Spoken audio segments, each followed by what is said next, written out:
Those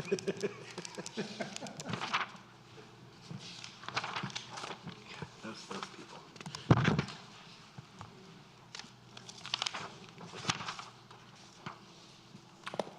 And from what I can tell, with all these pictures and things that I've looked at and the descriptions, it looks like this is just a whole lot more into Weaver's Pond type of Wish they put areas. Development company isn't. Yeah, that's what I thought. And it looks, They're bigger lots. I started to say they look like they've got about a half-acre lot each, so close to it. I think the minimum lot was 0.4 something, 8,000 something. yeah. Everyone, to a joint public hearing meeting, March 13th, 2023. This is a joint meeting for the Planning Board and Board of Commissioners for the purpose of conducting a public hearing. First, we will need the approval of the agenda. Motion to approve the agenda. Thank you, Commissioner Baxter. And we need a second. Thank you, Commissioner Laux. All in favor? Motion passes. Public hearing is a request for conditional zoning for 43.61 acre parcel from 40W to R4-C residential neighborhood conditional. I declare the public hearing open and ask for staff presentation. Members of the board, members of the planning board. The request before you tonight is a conditional zoning for what's commonly known as the Walpurdy Tract. Once again, to provide an overview of the sections of the UDO that would be applicable, we want to look at section 2.2.6 subsection K. Those standards specifically is, does the request comply with health, safety, and welfare?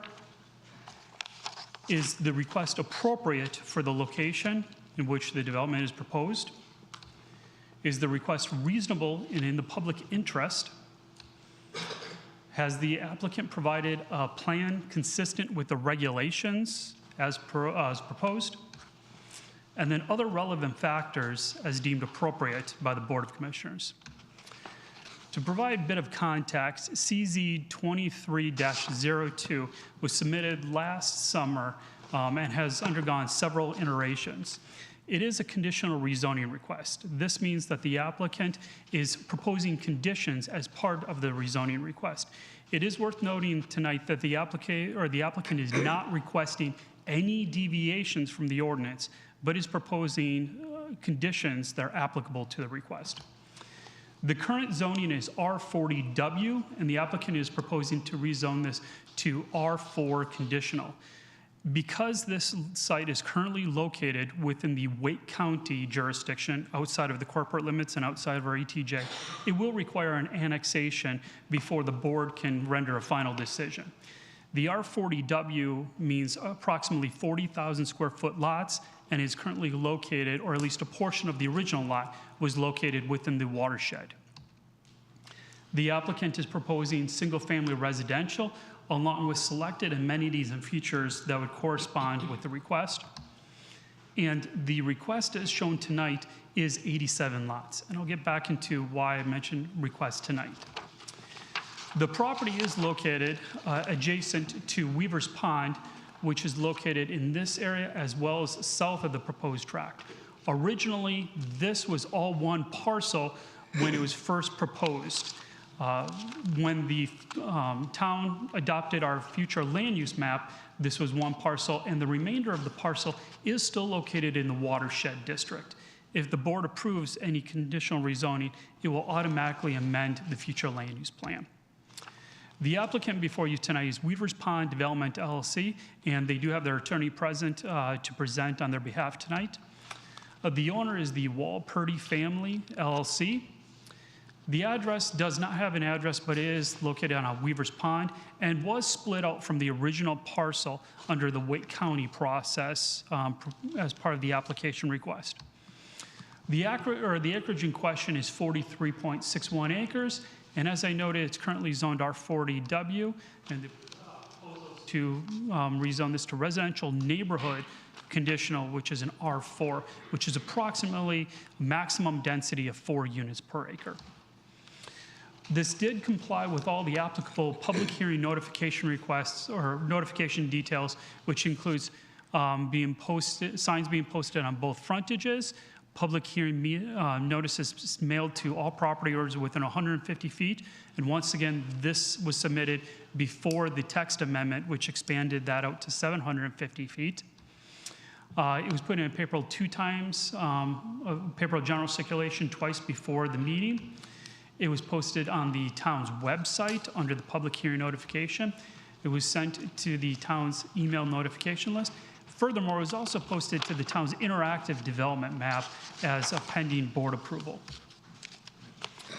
The site, as currently shown in the original aerial photo, does show it to be forested. However, this site has been since cleared out from the vegetation.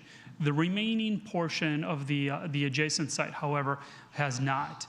It is adjacent to residential development that has been fully constructed. The current zoning for the adjacent parcels are R13 Special Use District. This is a legacy carryover district from our old zoning code, which the town can no longer zone things to that district. The bright yellow over here is, I knew I'd forget this one, Pierce's Landing. And that was zoned, while it was zoned under the old zoning code, it was zoned R4 residential neighborhood. This proposal would tie in to the existing Weaver's Pond neighborhood in 2 locations. The future land use plan, as I noted, originally had this area as rural conservation, and the SR is suburban residential. If this rezoning is approved, the act of rezoning it per North Carolina General Statute 160D will automatically modify this portion to be corresponding to the applicable zoning district, which would be suburban residential. To provide a bit of background on what the application has gone through, the applicant has worked with staff to accommodate all of the details of the Unified Development Ordinance. This has resulted in multiple iterations, and as you may recall, this was initially scheduled for a public hearing last fall. However, further conversations, the developer decided to wait, work with staff to come up with something that was consistent with their spirit and intent of the future land use map, as well as the spirit and intent of the comprehensive zoning code. The original proposal had 105 lots with a minimum lot width of 60 feet, minimum lot size of 8,700 square feet. It didn't provide any greenway connections to Weaver's Pond, and overall, the initial concept was a continuation of the adjacent phase of Weaver's Pond. However, as shown tonight, that has reduced down to 87 lots, minimum lot width of 70 feet, which meets our Unified Development Ordinance for front-loaded development. Minimum lot size is still 8,700 square feet, but you'll find that a lot of the lots as proposed far exceed that. They're proposing greenway connections to the Weaver's Pond neighborhood. Furthermore, they've provided conditions to address the residential architectural characteristics. Not only the minimum suggested details within our Unified Development Ordinance, but they're exceeding those standards. The concept plan is full of single-family residential dwelling units with the exception of a portion for amenities. As I know, it's 87 lots, which translates to approximately 2 units per acre. Once again, they're proposing a request of 4 units per acre for their zoning code, but they're only including enough lots to meet the 2 units per acre standard. They will have connections to Weaver's Pond Drive and Yulee Drive. Additionally, they're providing street stubs to both the northern parcel and the eastern parcel in accordance with our Unified Development Ordinance. In the event that either of those areas do get redeveloped in the future, it will require connectivity into those stub streets. And then it has a greenway connection into the Weaver's Pond neighborhood. The amenity plan is as shown, and it includes a playground, which will be located in this area. And it's primarily for 3 to 5-year-olds and 5 to 12-year-olds in 2 separate sections. a dog park, which will have both small dog and large dog amenities, an internal walking path which surrounds both of those features, connects down to where the residential lots are. And then this continues for the residential multi-use path that'll connect to Weaver's Pond. The architectural details, while some of these may look consistent to some of the details found in other neighborhoods, a couple points to note is they are meeting all of the minimum requirements of the UDO plus some. You'll notice the front porches on all the renderings extend in front of the garage doors.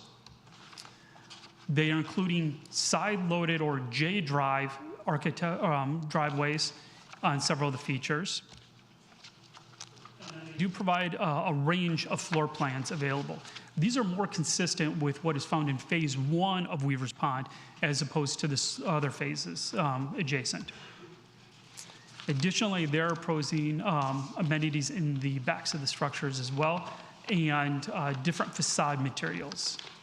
Specifically, the select architectural conditions that I want to highlight is not only are they conforming to section 5.2 of the Unified Developments, they're exceeding it. Their minimum 2-car garage with windows and carriage hardware, as shown illustrated in this picture here,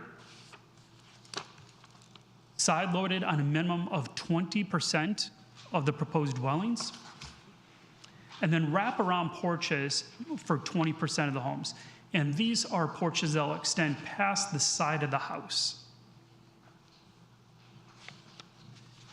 The garage doors are recessed behind the front plane of the home, or in many situations, the front of the front porch, which helps to promote a pedestrian orientation and context. Cement, fiberboard, and brick and stone will be provided. They're only going to use vinyl for accent features. Rear patio or deck, and that's going to be a minimum of 100 square feet. Other conditions that you may want to take in consideration is the applicant's proposing to sod the entire yard. This is not typical for a lot of developers. They will typically only sod the front yard and then seed and straw the backyard. The applicant is proposing to sod the entire yard. We already went through those amenities. These amenities will be maintained by the homeowners association. And the homeowners association has agreed to limit the number of rental homes to no more than 20%. And that will be an HOA condition. So if they are violating it, the town would pursue enforcement action against the homeowners association. Some of the considerations in the context of our comprehensive land use plan is this is a different product type than what we have elsewhere. As I've noted previously, we are searching for a diversity of housing options. This is a housing product type that we do not have a lot of. Many of the homes in a lot of the other neighborhoods, as well as many of the phases of Weaver's Pond, are approximately the same price point. This offers somebody to move up in home without having to potentially leave their neighborhood. This is much lower density than a lot of the neighborhoods that we've seen recently. As I've noted, all these lots are at least 70 feet in width, and many much larger. As a comparison, these 4 lots span the same area as these 7 lots in the adjacent phase of Weaver's Pond. The Greenway expansion is also consistent with the spirit and intent of our Parks and Recreation Master Plan in helping provide alternative means of transportation throughout neighborhoods above and beyond just sidewalks and streets. Again, the standards for consideration for the Board of Commissioners and then the Planning Board making the recommendation tonight would be as follows. Does the proposed request meet the health, safety, and welfare of the general public? Is it appropriate for the location in which it's being proposed? Is it reasonable and in the public interest? Have they provided a plan consistent with the regulations, specifically comprehensive land use plan, transportation plan, and unified development ordinance? And then other relevant factors that you deem appropriate in the context of this request. Staff recommends accepting public comment tonight and then referring the matter to the Planning Board. I'm available if you have any questions. Additionally, the applicant's attorney does have a presentation as part of this request as well.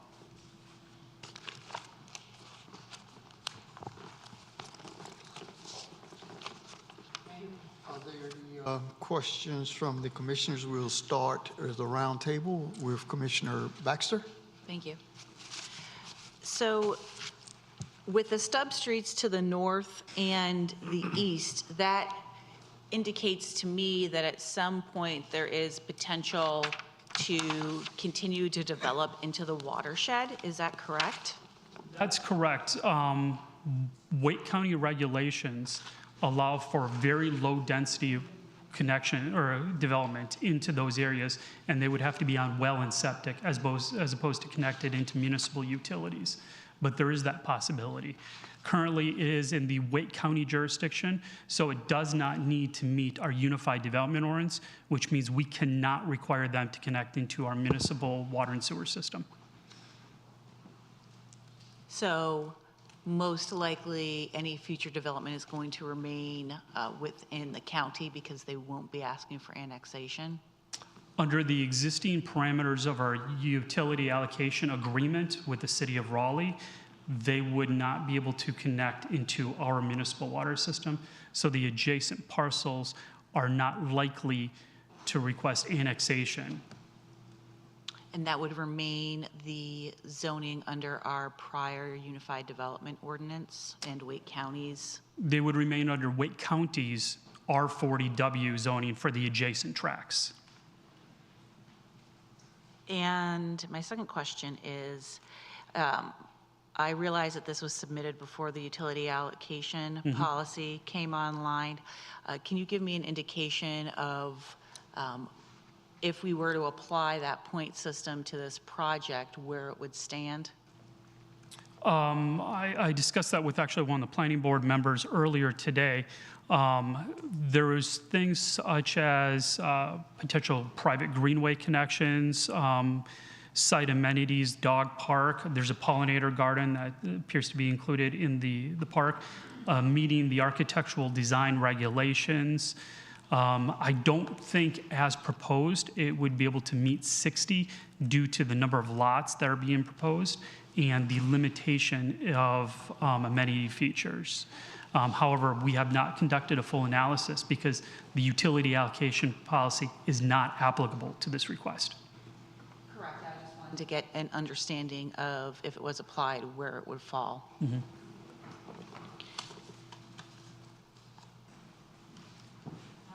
Will the residents be able to use the Weaver's Pond amenities in addition to the amenities that are being built out for this particular community? Are they going to be able to tie in and say, use the pool? Or is this going to be completely separate and they will just have access to the amenities of the dog park, the greenway, and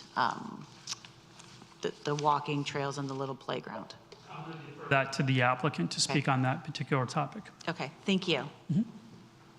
Commissioner Miles, None at this time, sir. Commissioner Clark, None at this time. Commissioner Harrison. I have a question regarding the proposed elevations, and it may be a better question for the development owners to answer. I'm looking at the elevations that you all have in the presentation. I heard you say that we were going to get a different stock and a different quality of home, more like the ones in phase one. But when I look at the elevations, the first two look very similar to the phases that are currently in Weaver's Pond. So how will we address these elevations looking very similar if we are going for a different type of home? Yeah, the applicant has committed to a minimum of 20% having those side loaded. Additionally, the other architectural features that meet the parameters of our Unified Development Ordinance actually exceed what is currently being constructed in the other phases.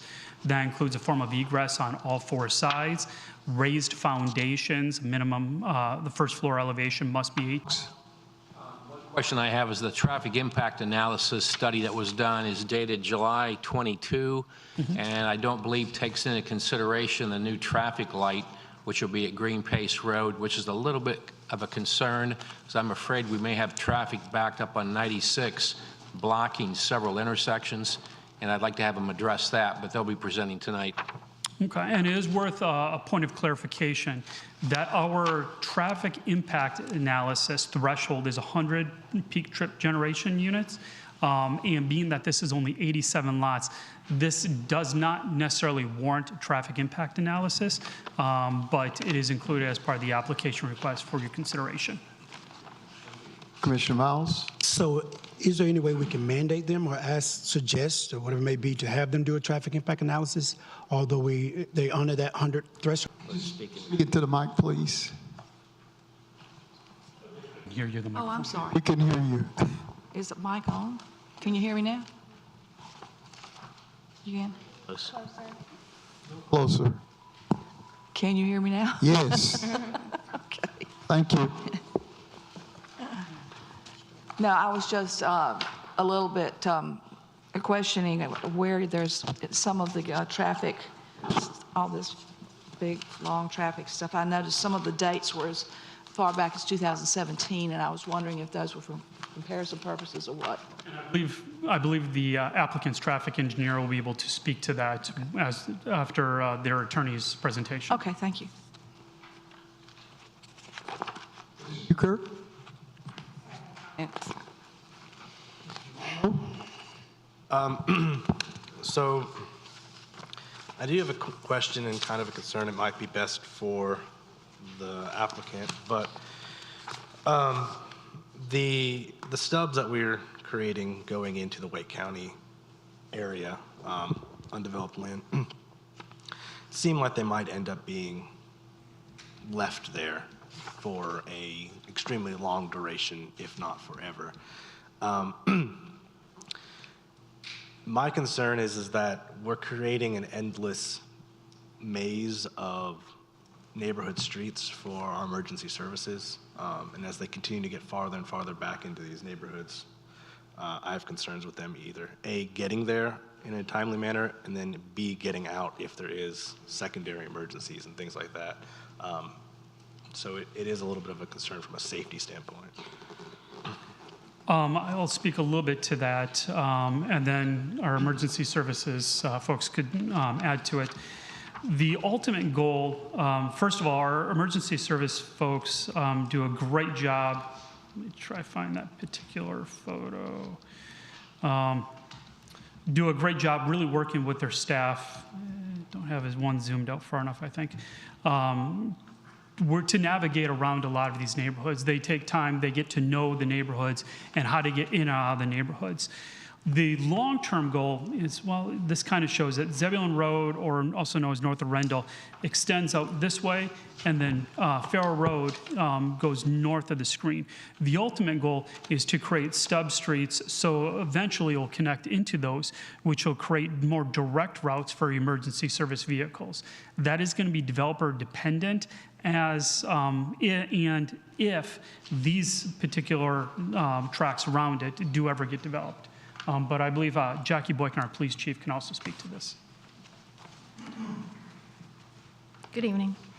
I wanted to just kind of discuss real quickly how we decentralize our personnel and keep them out in the field as they're on duty each day.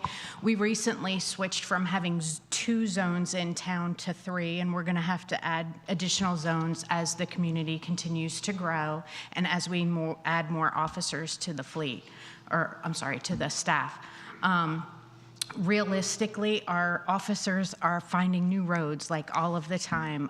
We get notification when new roads are put in, but when they're dispatched with cross streets and the community name, so we are able to respond fairly quickly.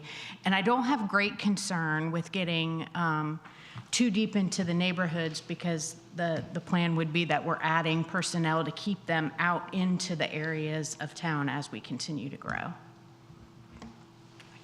We finished it.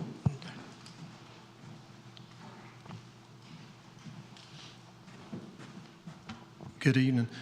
Chris Perry, the Fire Chief. I'll just talk just a little bit about some of the things that have already been mentioned, but a couple of ideas. As streets continue, especially streets that don't go anywhere, stub streets, if you will, once they exceed a certain distance, we require turnarounds large enough for emergency vehicles to be able to turn around.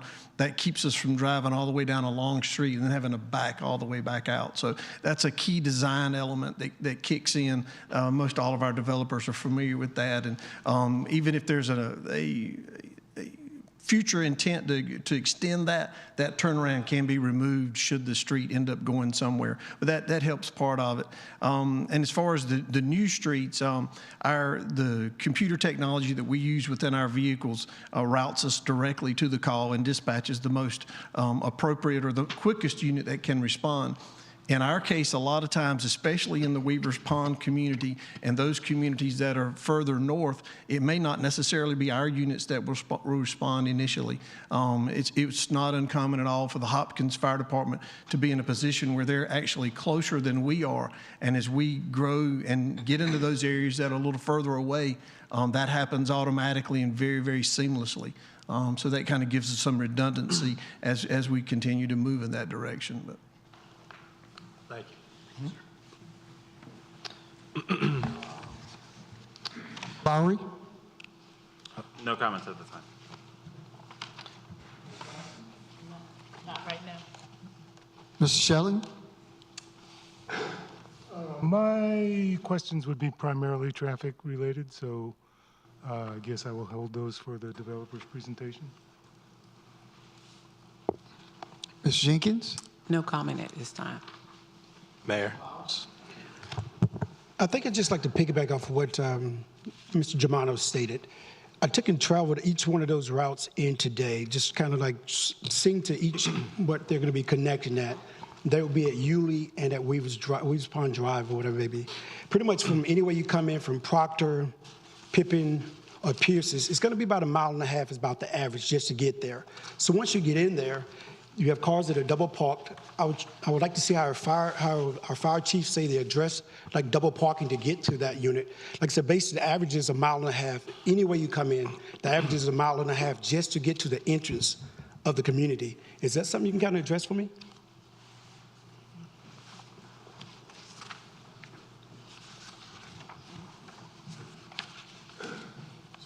Commissioner Miles, y'all have heard me talk a lot about our 4-minute travel goals. Correct. That is something that we apply consistently among all the areas within the corporate limits. Most of Weavers Pond is outside of our 4-minute travel goal. From our existing fire station, even when should we decide to move here, the facility here, this is still really pushing the limits of that 4-minute travel. And you're right, when we go deeper and deeper into subdivisions, it becomes harder and harder for us to meet that 4-minute travel.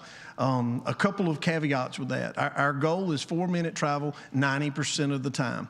So that does enable 10% of the time for calls that occur in those fringe areas. And this would most likely be one of those more fringe areas. And so our goal takes that into account, that there are some areas that we can't do that. The other part I'll mention is what I just referred to with Hopkins. As we grow to the north, we grow closer to Hopkins. As connectivity is more provided, should some of these roads, even the connectivity through, is it Weaver's Ridge that connects to 96? Yes. The Weavers Ridge community, that entrance is even closer to Hopkins. So we use them as a resource a lot, and that helps our response time considerably. But those are just some of the aspects that we look at related to that. All right, thank you. So even with that said, I'd just like to make a statement. Coming in from the Weavers Ridge, it's still 1.5 miles to your entrance point. So I still have concerns with that. Thank you, though. More questions, comments? Mr. Germano? So going back to the architectural conditions,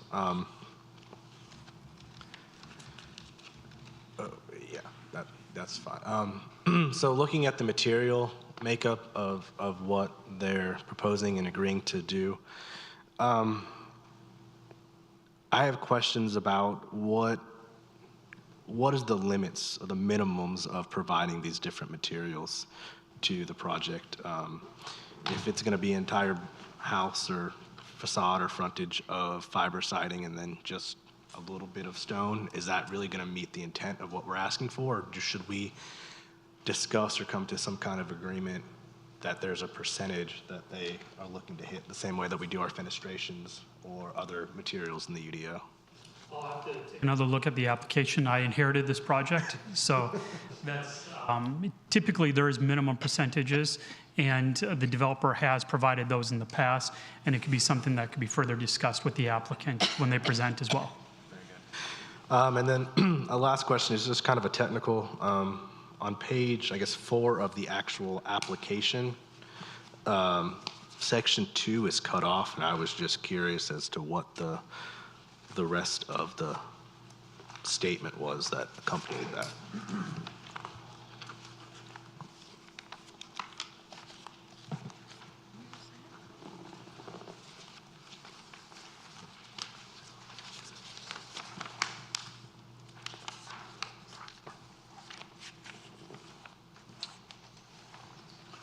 Family detached dwellings.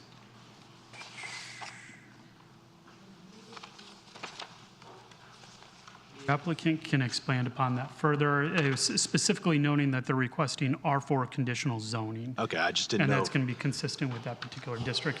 I don't recall specifically what the verbiage was, though. Okay, just want to make sure that we're all understanding what that is. Very good, thank you. Questions from the planning board?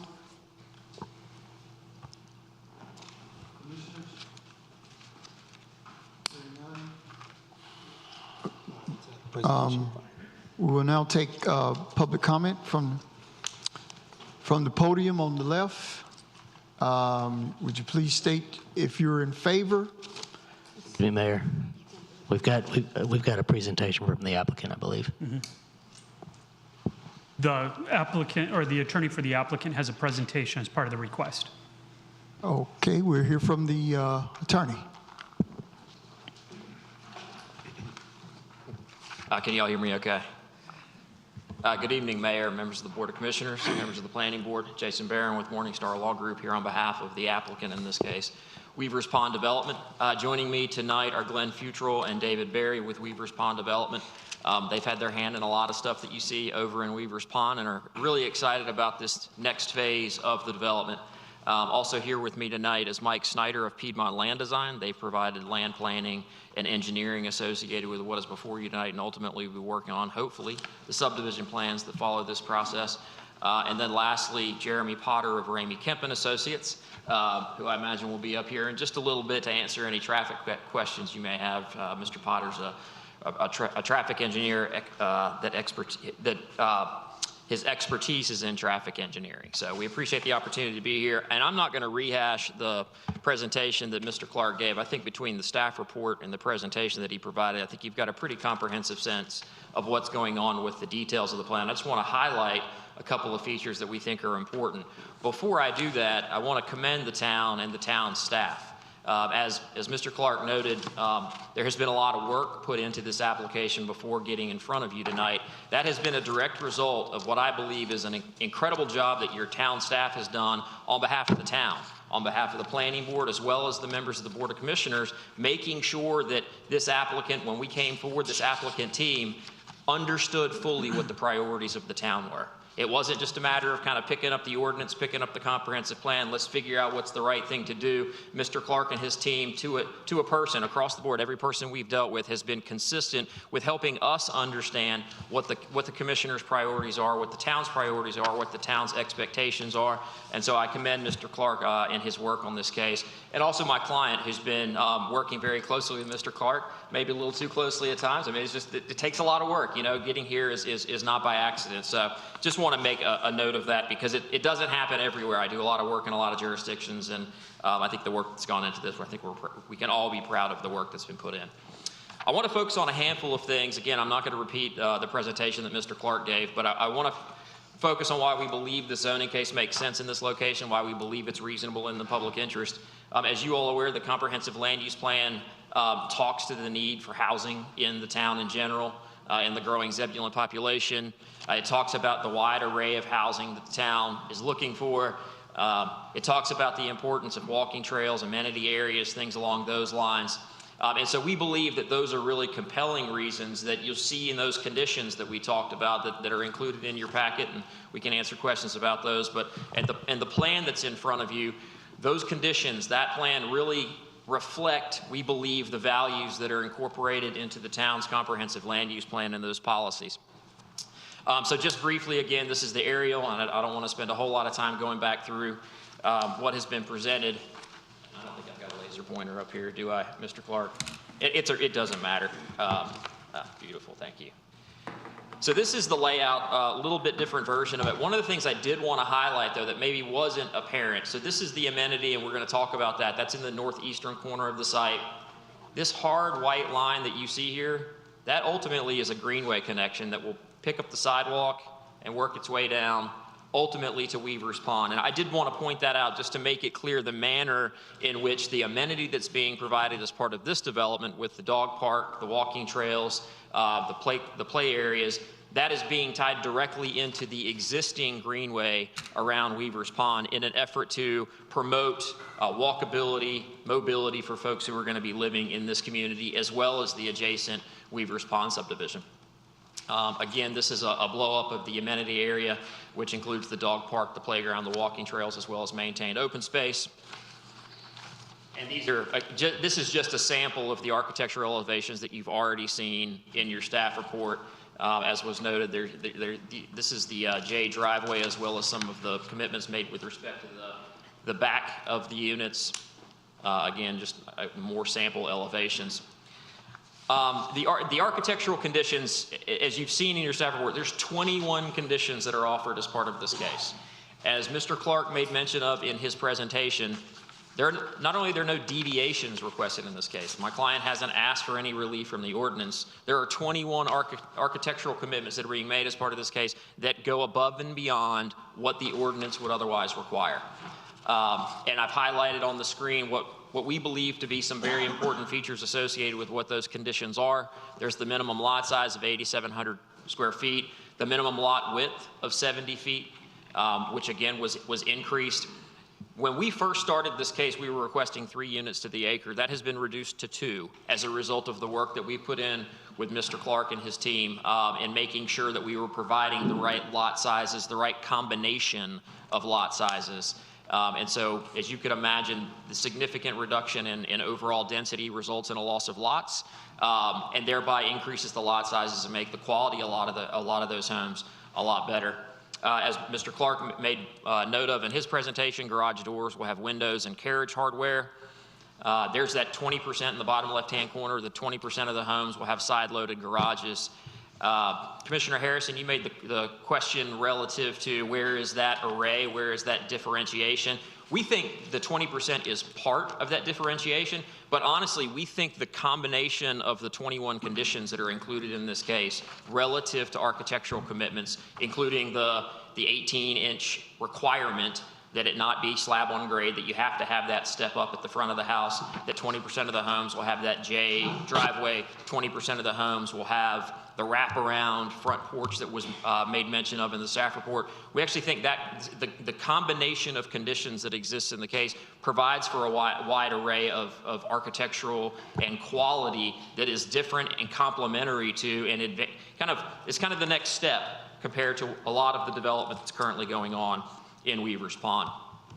And these are just a couple of excerpts from your comprehensive land use plan, again, recognizing the need for housing as the population growth in the town has been significant. I mean, that's true for the entire triangle, and the town has been no exception to that. It also talks about the type of housing the town wants to see, looking for a wide array of residential options, and we've embedded some of the architectural elevations just to kind of highlight how we are going about doing that. And I think one of the things that's unique, and Commissioner Miles, I appreciate it. I did the same thing before I came over here today, just kind of driving around the existing Weaver's Pond community. I don't live in Zebulon, so I'm not as familiar with the area certainly as y'all are, but I spent a lot of time driving around today just trying to get a feel, which I had done before, but it was good to refresh my recollection. And what's neat to me about We Respond in general is you have the townhomes as you enter kind of on the right-hand side. You have some what I would consider smaller lot, single-family residential. You've got the first phase with the larger lot. And then you have a community like this, which includes kind of the more traditional lots as well as the larger lots. And so you really provide an opportunity for folks potentially to be able to live in the townhome. They graduate from the townhome, they move into the smaller lot residential, and then they potentially move into the bigger lot. Their kids can keep going to the same schools. They'll be playing with their same friends in the same place. It really provides a unique opportunity to kind of live in one place, to not be upended from your community as you advance through the process of moving from one type of housing to the other. Again, this is the amenity area. The comprehensive land use plan talks about a desire to be connected and provide active recreation and amenities, and we think this plan does a very good job of doing that, especially considering the connection that's being made to the existing greenway, which technically is an off-site connection, but it's one that we control. And so again, we think this is a case that fits well with what you all's expectations are. I tell clients all the time when they come to me, what should we do here? What can we do here? And these folks are single-family residential builders. They build homes. And I tell them the first thing you need to do is consult the land use plan.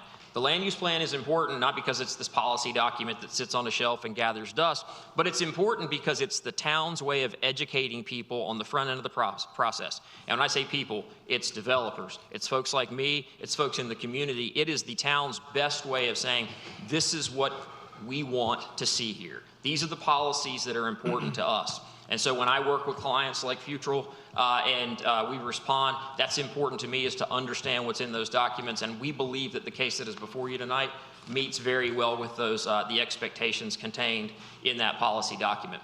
So with that, I'm happy to answer any questions that you all may have relative to the case. Again, I've got our planner engineer as well as our traffic engineer, which I'll bring him up here in a moment. I did hear a couple of questions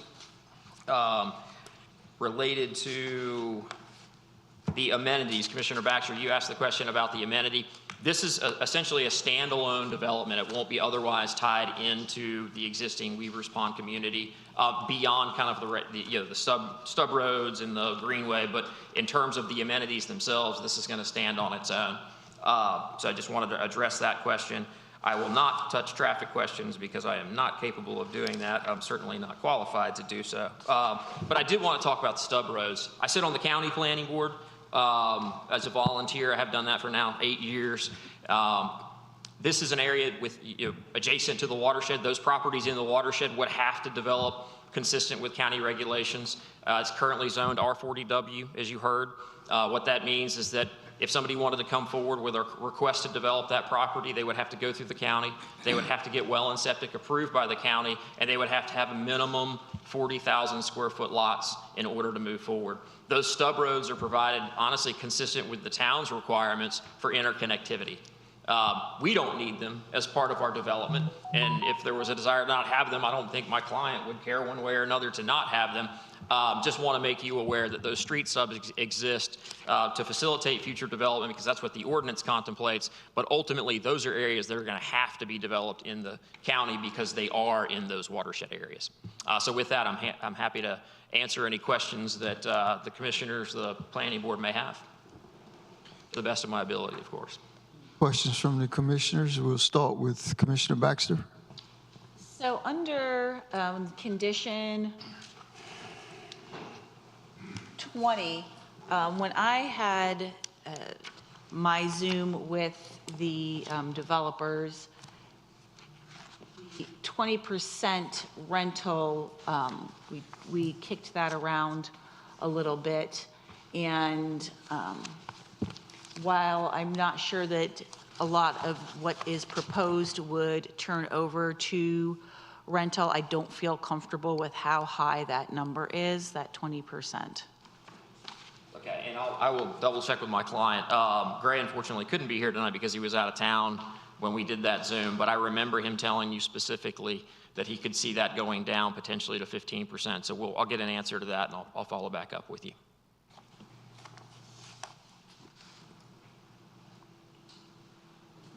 Right now. Commissioner Miles. I think my concerns be the rental aspect as well. Okay.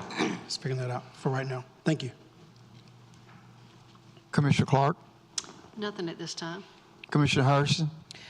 Just for clarity and to be 100% sure of what you're saying, so none of the amenities that are currently being used for the current Weavers Pond residents will be made available if this is approved for these families? They won't? That's correct. At all? Okay. Thank you. Commissioner Laux? A couple items. Number one, speaking for the kids, we talked about bus shelters because we've been in some of the subdivisions in the morning and the children are sitting on the power boxes, on the curbs. They're just sitting all over the place. And I think bus shelters would be wise so the kids at least have a common place to stand. So that's concern one. And then two, we're talking about traffic, I guess, but how about the shelters?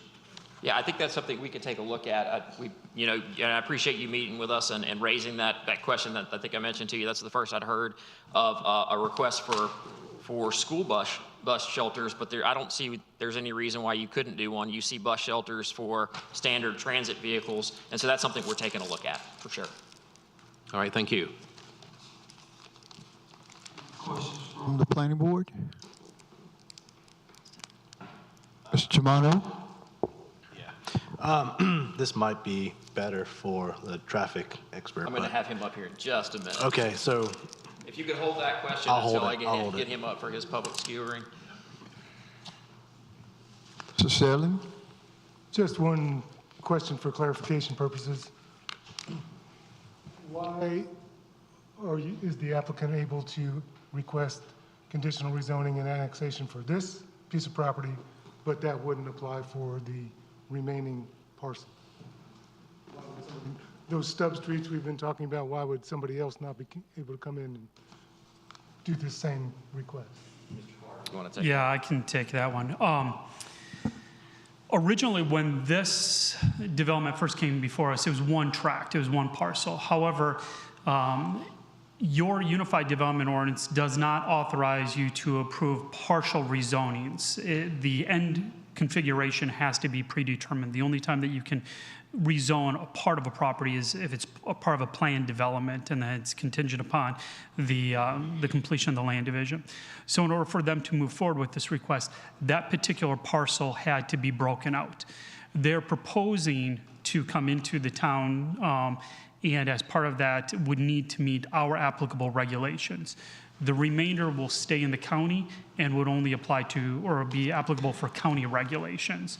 We're not going to have a say over anything in the county. However, our local regulations do require that we provide stub streets to the adjacent lots to create that interconnectivity, primarily to provide additional services and reduce response times for emergency service vehicles. So, just carrying the thought one step further, would somebody be able to subdivide another portion of that parcel and then go through this same process? The remainder of the parcel is in the watershed district, and our utility agreement with the city of Raleigh will prohibit utility connections into that. So from a cost-effective analysis, it'd be cost prohibitive realistically for a developer to meet our regulations under those standards. Yeah, more than likely, the best case scenario for a development like that in the county would be some sort of cluster development where they can get slightly smaller lot sizes, but they have to significantly increase the overall green space as part of those developments in the county.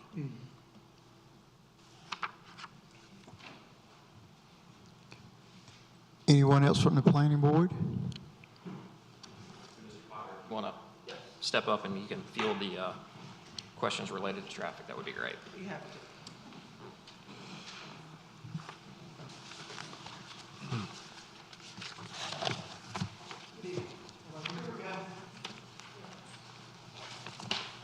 Jeremy Potter. I'm the Director of North Carolina for Ramey Kemp Associates. We conducted the traffic study for this project, but I'll be happy to field any questions that you have specifically.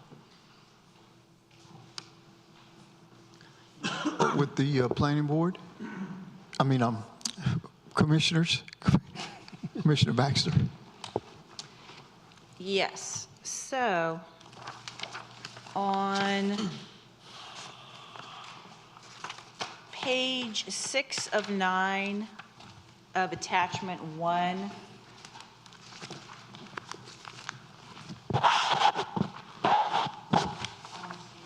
minute to get there.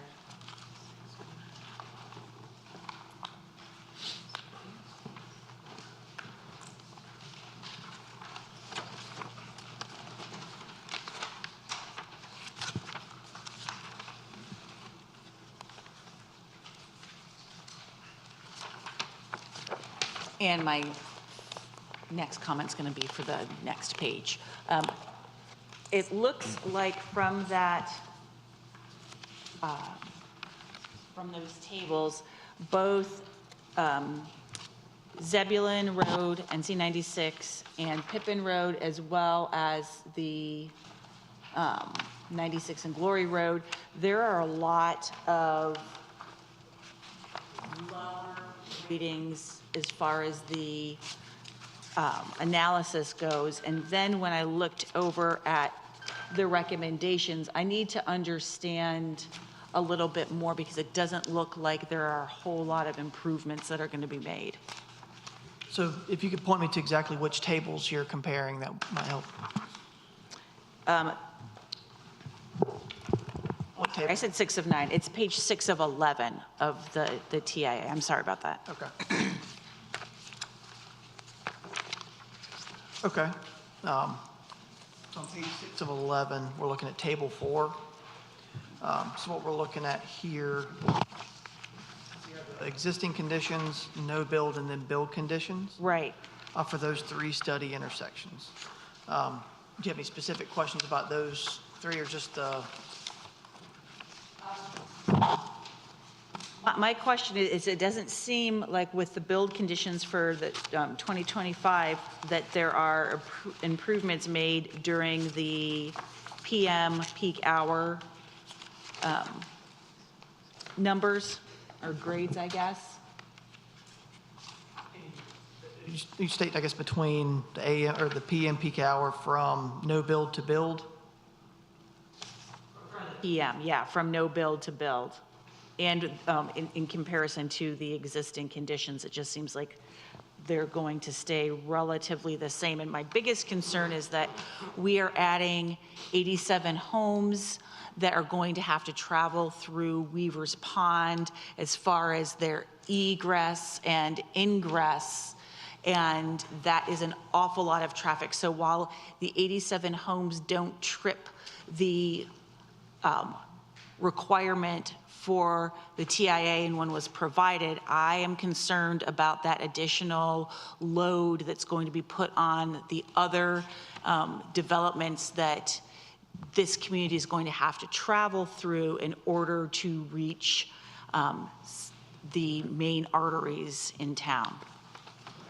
Based upon this study and how we allocated the ingress and egress and the amount of trips generated by, and this report, actually, I want to point out, was based on 105 homes at the time. Okay. So obviously any impacts based upon this study would likely be reduced based on the reduction in the number of homes. But correct, based on our distribution of ingress and egress trips, which was reviewed by NCDOT Congestion Management, the town as well, there's no additional impacts that would need to be mitigated based upon those trips of how they're distributed. So no additional background, or no additional improvements would be recommended or needed based upon those ingress and egress trips. So really there's based upon the no build conditions and build conditions, traffic would not change significantly enough to require any additional improvements. Okay. And then on page 10, there are, I was a little bit confused. So included in this were improvements that Weaver's Ridge is going to be doing, and then all that Weaver's Point is going to be doing is just monitoring the intersection for signalization. Could you explain a little bit about what that means as far as the length, like the duration of how long that's going to be monitored for, and what steps are going to be taken if that number trips? So essentially, our recommendation is to continue to monitor that through build-out, obviously. And that would be coordination with NCDOT, the town, and our client as to what that would need to look like in the future. But essentially, our recommendation is to monitor that for signalization in the future. So it's really a little bit undefined of just monitoring that throughout the build-out of the development until the development's complete to monitor that.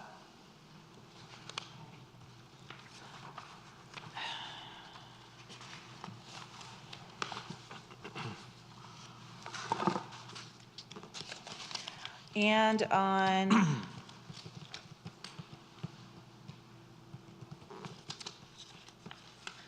I am not even sure what page it is.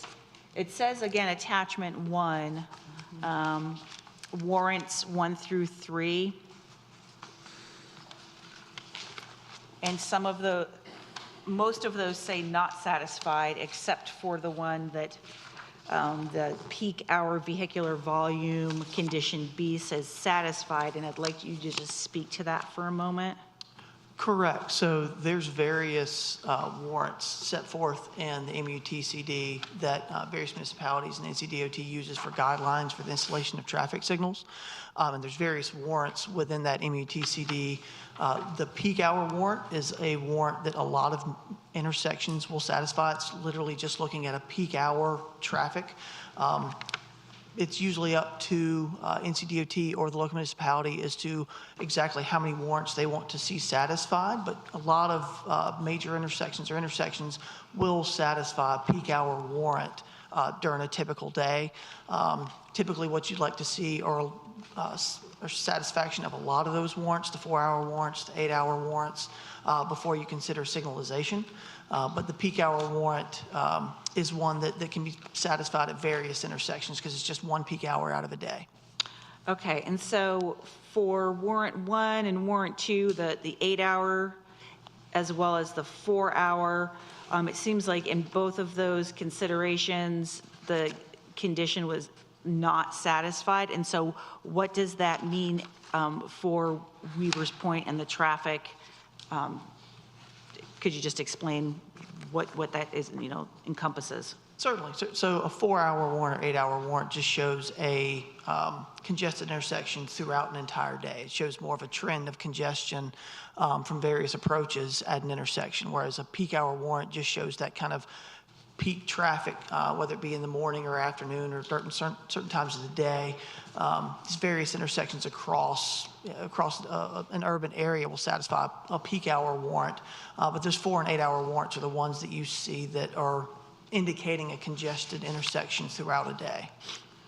And so it looks to me like we've got, something that says, hey, these intersections are well congested for at least the 8 and the 4-hour that was run. And then there's not any improvements that are going to be made. So help me understand that because I'm struggling a little bit. So the background improvements that are already being committed to, the difference between those and this additional 87 homes or 105 homes, there was no additional impact that required any additional roadway improvements. Okay. All right. Thank you. Mr. Miles? Me, there's 3 roads that kind of come to mind this morning when I was driving around. It's Pierce's, Pipping, and Proctor.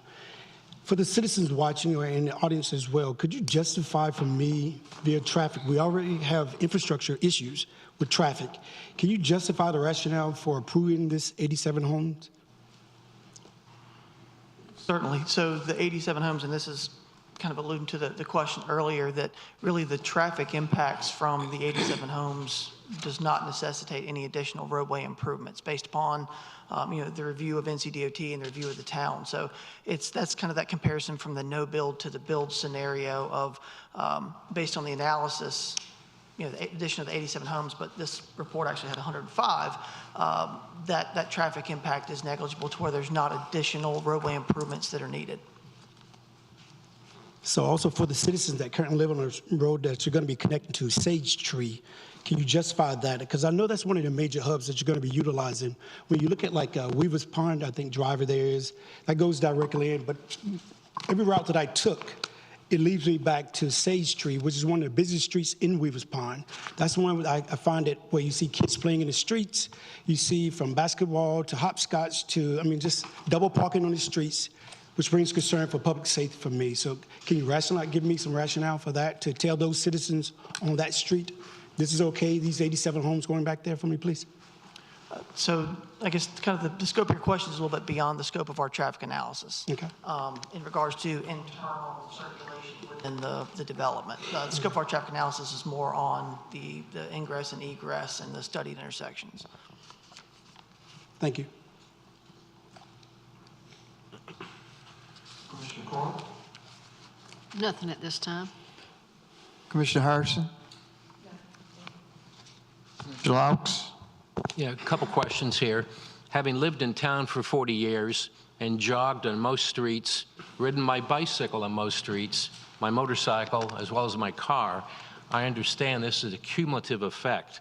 And even though we may be putting a few houses here and a few over here, sooner or later, all those cars converge on the same area.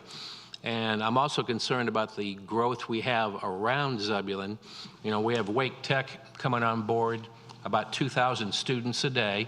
Luckily, that's a little bit further away from me, but 96 gets busier every single day. And for clarifications, your TIA was done for 105 houses versus 87, so your numbers are probably a wee bit inflated. But the study was done back in July of last year, so about 9 months have went by. There is going to be a traffic signal added on 96 and Green Pace Road, which in my 40 years living here is going to cause a stack up. I'm thinking as far back as Pippin, maybe even to Glory Road. Not 100% sure. And I look at traffic studies a little bit like I'd look at doing a water study. You know, my pipes or my roads are only so wide, they only accommodate so much. But if it rains 3 inches on 4 sides of town and all that water runs the same direction, that is now 12 inches of water, not 3 inches. So I kind of look at the traffic this way, and this is only 87 homes, you know, maybe 2 cars per house, but there's a cumulative effect here that I'm getting a little worried about. And since your traffic study doesn't even address that new traffic signal, I really would like to see I know the traffic study is not required because of the 100 houses, but I really like to see a traffic study that accommodates that new traffic signal, which is going in shortly. Plus, there may be another one on Glory Road. And then you're going to have 3 traffic signals. And I pity anybody coming off of Pierce's Road that doesn't go to Green Pace, because they'll never get on Raleigh Hill. I guarantee that intersection will just become a mess. So those are just some of my concerns I hope you could address. So a few of them, yes. You know, basically the parameters of the study that we looked at, and I completely understand your concern, was discussed with NCDOT and the town. So looking outside of, you know, these study intersections was kind of beyond the parameters that were agreed upon. So we don't really have any, at this time, any data within this study that would show Q links from signals outside of our study intersection. So unfortunately, I wouldn't be able to speak to queuing or any congestion at intersections outside of our study. Understand, but it goes back to that 3 inches of water coming from different directions. All of a sudden, you have a lot of water or a lot of cars. That's part of the reason, I guess, before some of these studies are conducted, a lot of the base assumptions are coordinated with the town and NCDOT congestion management, just to get all that perspective of, okay, how far out do we extend the study, you know, which would be practical for you know, depending upon which development you're looking at. So those are some of the reasons we'll kind of regionally have a scoping meeting or just some original parameters to start with. Commissioner Miles? I'd just like to piggyback off what Commissioner Lau is saying. What we got to consider also, before that we kind of table a little bit, is Clifton Grove. That's going to bring in 237 homes. That's going to run right into Pippin and Proctor as well. I mean, 96. All that traffic is 3 roads that we're going to be depending on. It's Pippin, Proctor, and 96. How that volume right now can handle that, I don't know. You have the 237 that's potentially coming from Clifton Grove. Then we add in 87 from this development. I mean, we do the math. That's a lot of cars. That impact is going to be big on that. It may seem small right now, 87 homes, but when we add those other 237 in, if we approve Clifton Grove, then the other stuff that's coming on Pippin, Proctor, and 96, that's going to be high demand on those roads. Any more questions, comments from the commissioners? Planning Board? Alexander? Know exactly how to read some of these documents, but I have to admit, and Mr. Clark may be able to handle this, I'm very confused because I'm seeing documents from Burns Service Incorporated dated 10/3/2017. I'm seeing traffic and impact analysis from Tarrant Lake and Tarrant Creek. That's dated 7/3/17. And then I'm seeing traffic impact analysis for Weaver's Pond update. How do these all go in together? I mean, what am I looking at? Yeah, as part of the traffic impact analysis for this particular site, they also review all of the other developments, TIAs, and other projects that are not only been approved, but also in proposal as part of this congestion management. Okay. So those documents were provided to the applicant to provide an overview of what is the traffic counts, generation, and impacts on the surrounding areas, so they can take those into consideration. That's what I was concerned about. It looks like it's for comparison purposes and so forth. That's correct. Anything that's not only in review at the time, but also been approved under construction, all of those are included in these traffic impact analysis to be reviewed. So it's a cumulative effect as part of the review process. Thank you very much. No? Yeah, so I get my first question was answered, that the units didn't add up. So we are reducing from 105 to 87. So this will go down, as previously mentioned. But I do have concerns with the interior streets that are not analyzed within the community. Being a member of that community and seeing the traffic and how it flows through that neighborhood, there are concerns with not only congestion, but things of that nature. So we're adding more variables to that equation. The other thing that we don't see piggybacking off of Mr. Clark's explanation is Clifton Grove, as Commissioner Miles has mentioned, which is in proposal right now and pretty well developed. Essentially, we're unloading this entire neighborhood onto Pippin using the existing arterial streets inside of this neighborhood. While we are analyzing these other intersections outside of that zone, I'm finding it hard to understand how we are just dumping onto Pippin when we already understand that there is an issue with Pippin going back to even when Weaver's Pond was originally permitted and approved. So what I'm not understanding is how are all of these pieces coming together, and we know we have an issue that we're not addressing on Pippin. So just kind of a similar answer to a question earlier was really, and I think Mr. Clark kind of indicated, yeah, we include a lot of the background, within the background traffic, the developments are already approved. And you'll see that on page 3 of the 11, those that were included. We do also increase, if you saw some of that, as we're growing the volumes, a 3% increase in the volumes for the background traffic as well. So, that is trying to show a little bit of a conservative view of some of the traffic on some of these streets, but really that's where that comparison between a no build and a build comes in on those roadways on Pippin. So, additionally, where does Wayclawn Elementary play into that analysis? Because I've been stuck there at drop off and pickup, and I don't see how that's accounted for in any of these analysis.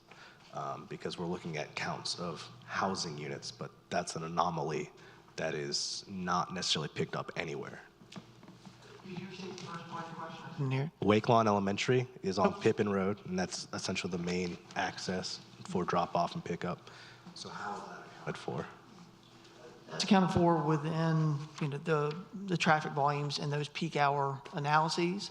And, the various AM and PM peak hours, we're looking for that peak amount of traffic. And those are some of those kind of base assumptions we discussed with NCDOT and the town of what analysis hours we need to look at, what are the peak hours along, these various corridors, so that we make sure we're calculating kind of the peak traffic to get that almost kind of a worst condition during that peak hour in the AM and the PM. Can you just for clarity, can you explain what the peak hour would be for this development? It's a specific time of day. I do not have that right here in front of me. Typically, it can vary. Typically, what we're looking for when we're counting, we get the counts collected, you're looking for that peak hour during usually a counting period. Could be 2 hours, 3 hours, that sort of thing, but you're looking for that peak hour amount of traffic. And whether that occurs the same time every day can change, obviously, but for conservative analysis, you're looking for that peak hour in the morning during that window of AM ingress and egress, and the same thing for the PM. So that hour can shift a little bit, but our analysis looks at that most congested hour in the AM and most congested hour in the PM, which can vary a little bit, but it's all based on the counts they're taking, the peak hour counts. So to extend that further, drop off and pick up 8 and 3, but people coming home from work would be 5 and 6, right? So now you have a big gap. So you're not having 2 peak hours, or how are you averaging that out? Peak hour for the morning would obviously be the same time as school drop off in the morning, is the same time as normal ingress or egress to work. And then that PM peak hour would be potentially it could be when school's letting out, or it could be in the PM peak hour.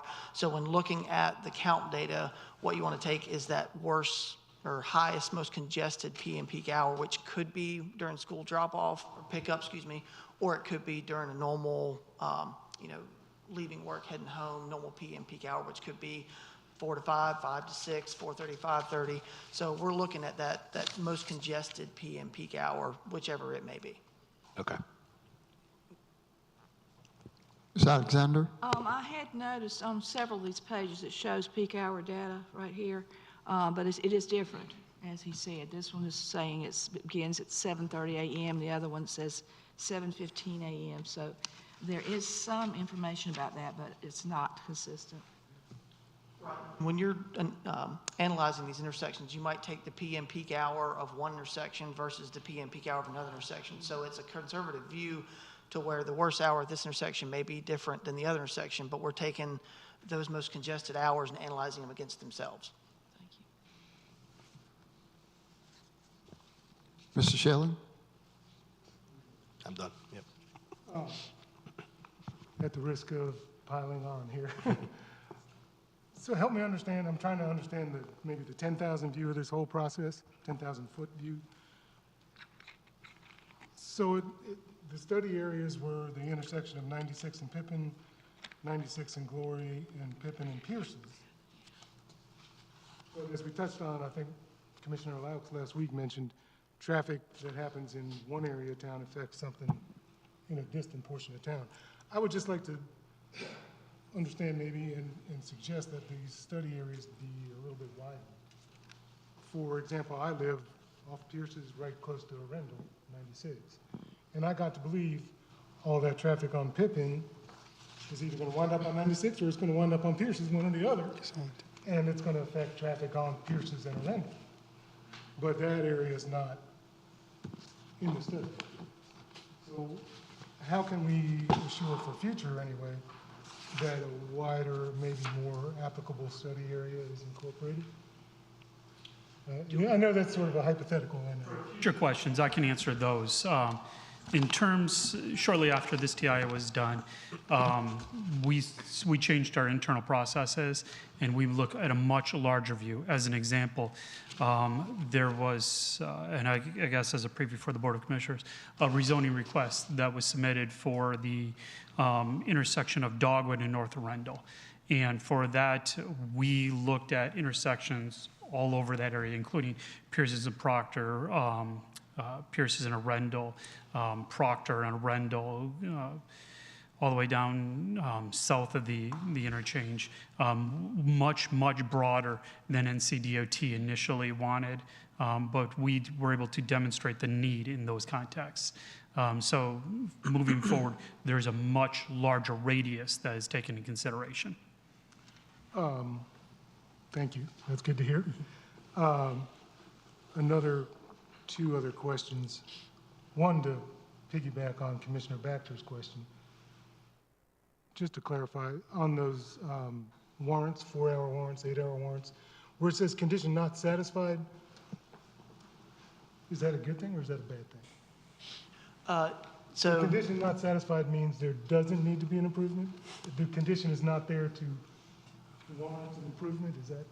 Correct. So not satisfied means that the volume of traffic did not satisfy that warrant. And those warrants are simply just thresholds for consideration of installation of a traffic signal. So it doesn't mean that the intersection does not satisfy the need to handle the traffic that's there.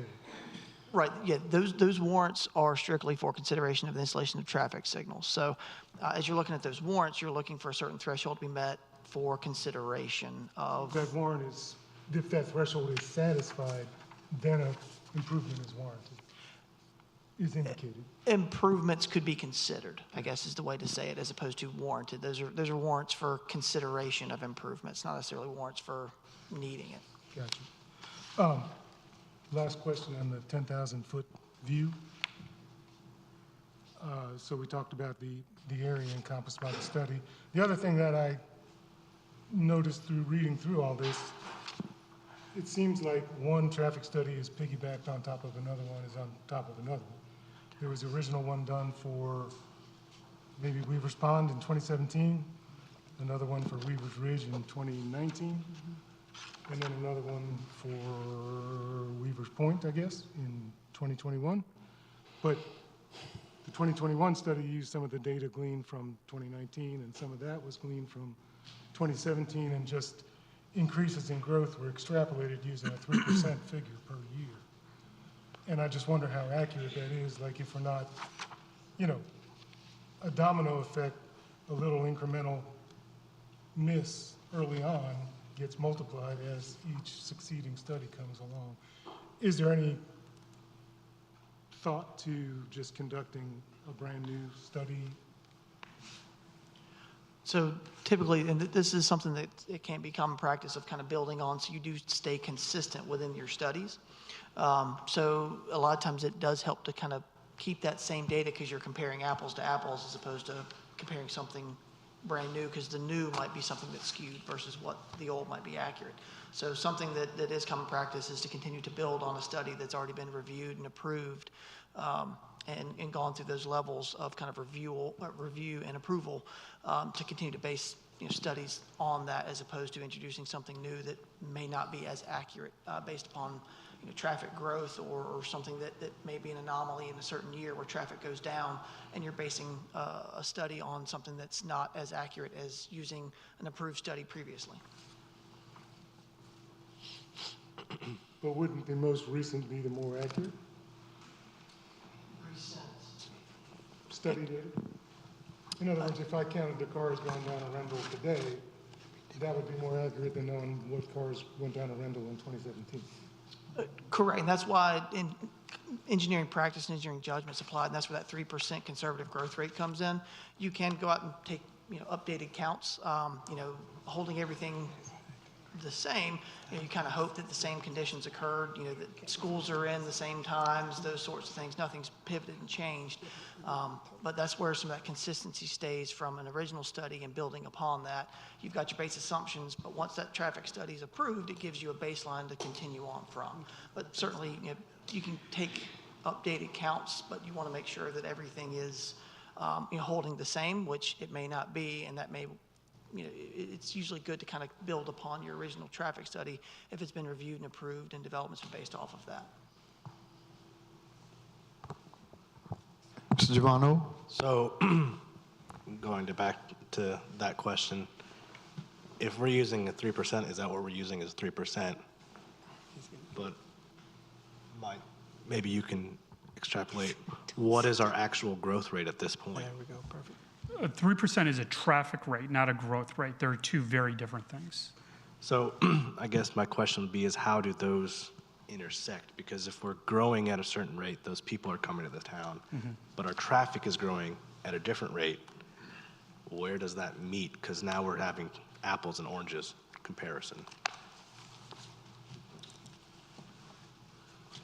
So I'll try to answer as best I can. So, the 3% and those types of growth rates are usually looked at, over a long period of time when you're kind of projecting a previous traffic count into the future. And that's fairly, common practice is to use, counts that are not too distant past 5, 6, 7, 8 years and extrapolate those to the future. And what you're looking for is kind of that longer trend of growth of what that percentage is. You may have years where it's 5%, you may have years where it's 1%. And so over time, that 3% for this study obviously was something that was vetted by NCDOT in the town of here's an appropriate growth rate that we can use from growing a 2017 or a 2019 count up to 2022. I guess if we're using a long-term growth rate and we are exponentially growing at a very fast rate as one of the fastest communities in the state, a 3% seems very low to me. And I don't know if we can speak to that as a town or as an engineer. I don't know, but it seems that 3% isn't quite the right number. That was the 3% that was agreed to, I guess, when we first started the study. Now, I will say there were a lot of conservative assumptions built into this as well. One of them was obviously the 105 homes.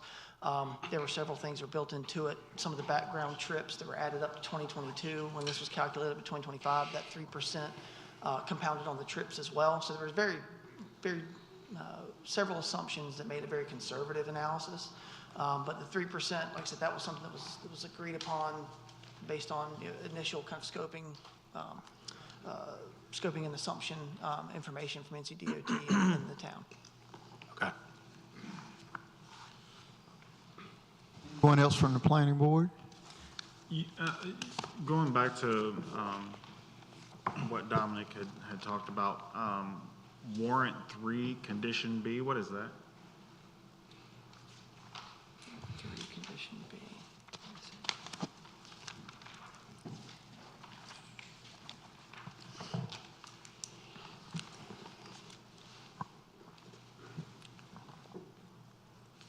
Look at can you spell out what the warrant or what the name of it is? Does it have it on that page? Right here in front of me. It's under the signal warrant analysis. Is it 4-hour, 8-hour, peak hour? I can't recall exactly. Required volumes reached for 2 hours, and then below that it just says see figure below. So, but that one does say that it was satisfied. So that's why I'm wondering what that warrant 3 condition B is that was satisfied. As we talked about earlier, there's various warrants thresholds in the MUTCD. So that one basically just says that at that 2-hour warrant, because various hour thresholds, that intersection was satisfied, that 2-hour warrant at that time. Now, once again, these are thresholds for consideration of the installation of traffic signals, not necessarily warranting intersection improvements. It's kind of an indicator that you're looking for when looking through various traffic signal warrants. So that's just the 2-hour warrant that says that was satisfied. So if that was satisfied, then all of these other conditions are not satisfied? Correct. Which would indicate that we need to have improvements. Is that not? It's the opposite way. There's various warrant thresholds you can look for in various intersections we talked about earlier. Might satisfy a peak hour warrant, but that just indicates that there's a little bit of congestion 1 peak hour during the day. And so these various warrants look at different aspects of the operations of an intersection.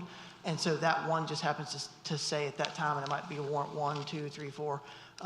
That warrant 2B just happens to say that that was satisfied, it met that threshold during that time of the day. I guess the point that we're not quite understanding is you're saying that no matter if it says satisfied or not satisfied, it requires no improvements. And that doesn't make sense to me. Well, and those thresholds, once again, are for consideration of improvements. It's not necessarily as soon as the threshold's met, you have to do something, but it is up to the discretion of local municipality or NCDOT as to, what thresholds they're looking for.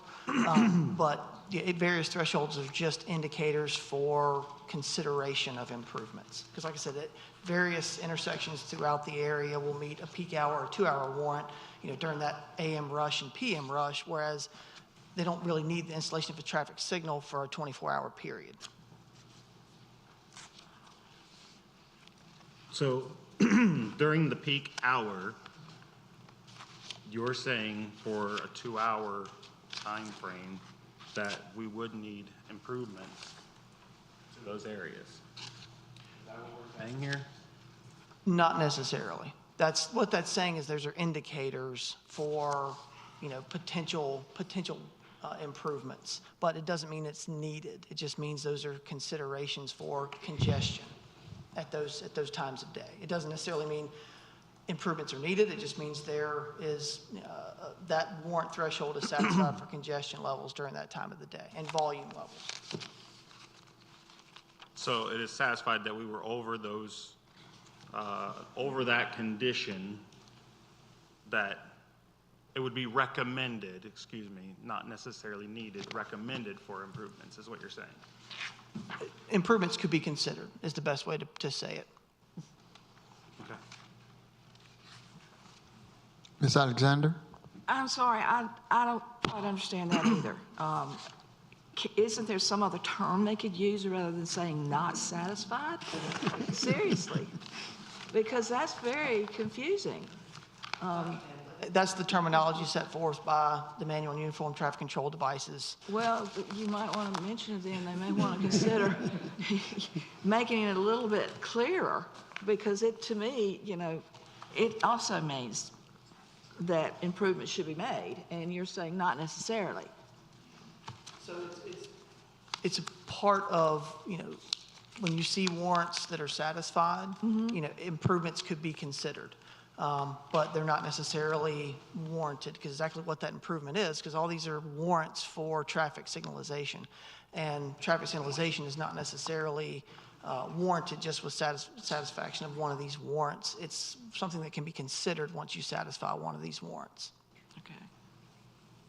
Thank you. So who would make the final decision? On the installation of traffic signal would be NCDOT. Excuse me? NCDOT. And whoever maintains the facility, it'd be NCDOT. Anyone else from the planning board? Commissioner Baxter? So I'd just like to, I guess, kind of make a statement that we do, I think everyone here, whether it's seated on the dais or the planning board down there, we accept and understand that we are growing right now at a much faster rate than 3%. That's right. But there has to be some kind of accepted practice for these studies to be done, and that was just agreed upon at 3%. And we are going to have to make the decision on whether or not we feel that it's appropriately scoped over time, because we do have to take into consideration, as I believe Commissioner Laux, probably all of us has thought about at one time, is that it's not just, and this is with all developments, it's not just that development that's going to be coming online and adding traffic. It's a cumulative effect across our municipality, but it is also the traffic that is increasing outside of our municipality, with either county developments coming online or developments in other municipalities that will be traveling down our roads. So I get that, this is a really tricky thing that we have to try and navigate. as we move forward and decide how we're going to grow. But I believe that 3% wasn't just, something that they decided upon so that it would be the lowest growth rate possible. It was probably something that in the past made sense, but we are growing now, and thus the amount of traffic is probably going to be much larger than 3%, at least for a while. And there is going to be additional strains on all of our roads, whether they're the feeder streets inside of a development or whether they're one of our main arteries. Commissioner Laux? Yeah, two questions on the study. One is validation and two is area. A couple years ago, when I read my first TIA, was for a subdivision we approved on Pony Road. And I studied that in depth, and I was very surprised that that study showed 5 miles away from that subdivision, there had to be a turn lane added so people in Lizard Lick getting off at 97 could get on I-87. And I, too, thought a traffic study was in a smaller area, but in that particular case, that engineering firm went 5 miles down the road. And then on page 4 of 11 of the attachment 1 of the traffic impact study, you referenced that you used the Weaver's Pond and Weaver's Ridge traffic studies. Weaver's Pond was actually approved back in 2005, and there have been several phases in there. So I'd be curious what numbers were used out of the Weaver's Pond study. Did you go back and look at from 2005? And then I'm also intrigued with the direction of travel and of how those get validated. Like if I buy a house in your subdivision and I come out onto 96, am I going north or south to work, and how do you validate those percentages? So area and then validation of the previous studies. Okay, so the area is something that's obviously discussed originally with congestion management and NCDOT, and as we talked about earlier, that's kind of that study area that's agreed upon of what's the extent of the impact of what we're going to study here. In terms of the development from 2005, I think a lot of that was just base assumptions, but those counts that were taken in 2017, 2019 would have taken into account anything that had been built up at that point.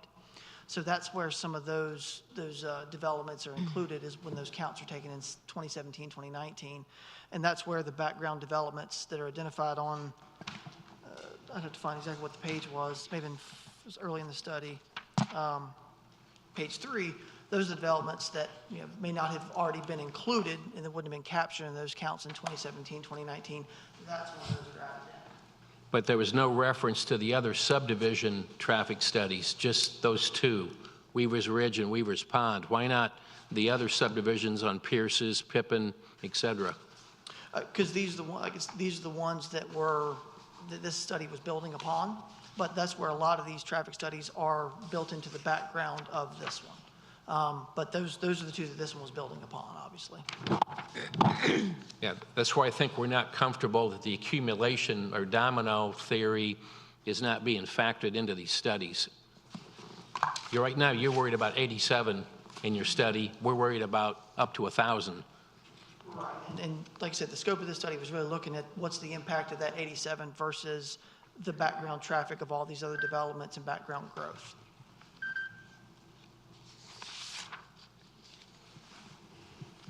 Any other questions from the board?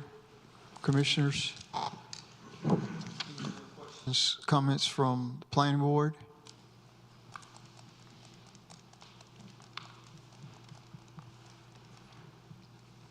Thank you, sir.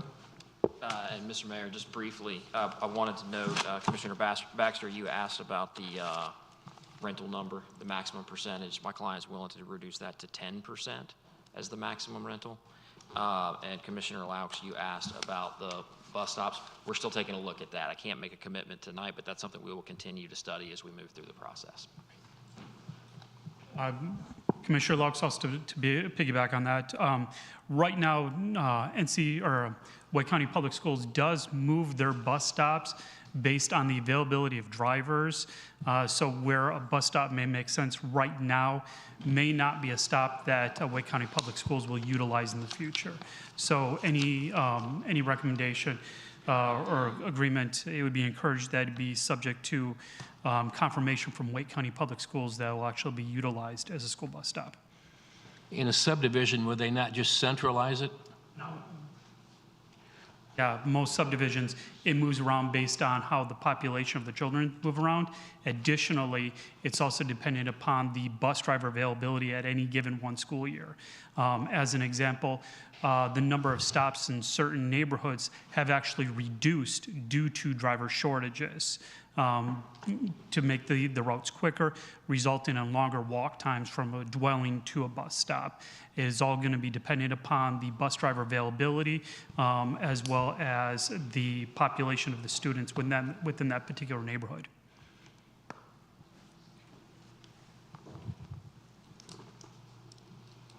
Any other questions, comments from the board? I think this may be, Commissioner Miles? this may or may not be the appropriate time frame, but I think it's something that I have to kind of like, I woke up early this morning with on my mind this development here. And a series of words that started with the letter P came to mind. And I think I'll share it here. The people, first and foremost, public safety, public works, the personnel, which includes our staff here, Pierce's Road, Pippin Road, and Proctor. These are all the things that I consider kind of sitting here now, just as we listen to the gentleman speak about traffic and considering even 87 homes. We're here to the 3%, we're here to this or that, but our current infrastructure that we have, those are the first things that come to mind. Those series of, like I said, we use the terminology growing smart. Right now, those are the things I consider growing smart. And we ask ourselves, we know that there's problems on these roads, Pippin, Proctor, 96 Highway. Those are issues we currently have. We can say 87 homes won't have a major impact, but we know, as Commissioner Loutt says, that's that trickle effect. It may seem 3 over here, but by the time you get in the middle, it's going to be 12, as he stated. You're coming from different places, so we really must, as a board and as citizens, kind of sit back and take a look at what we're being asked to do. I mean, 87 homes from this gentleman, 237 from Clifton Grove. Then we're not even considered, I mean, Wakeland Mills, 293. If you go that list, we have a series of homes that are coming our way. So we really have to address that. There again, the people, public safety, public works, the personnel, Pierce's, Proctor, and Pippin. Those roads we must take a look at. Any other questions, comments from either board? Or presentations?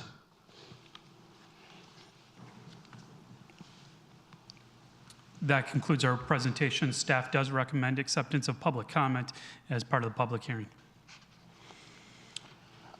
Now we will ask if there's anyone that wishes to come to the podium to speak in favor, and give your name and your address, please. Which side? To the left. Left side, I mean.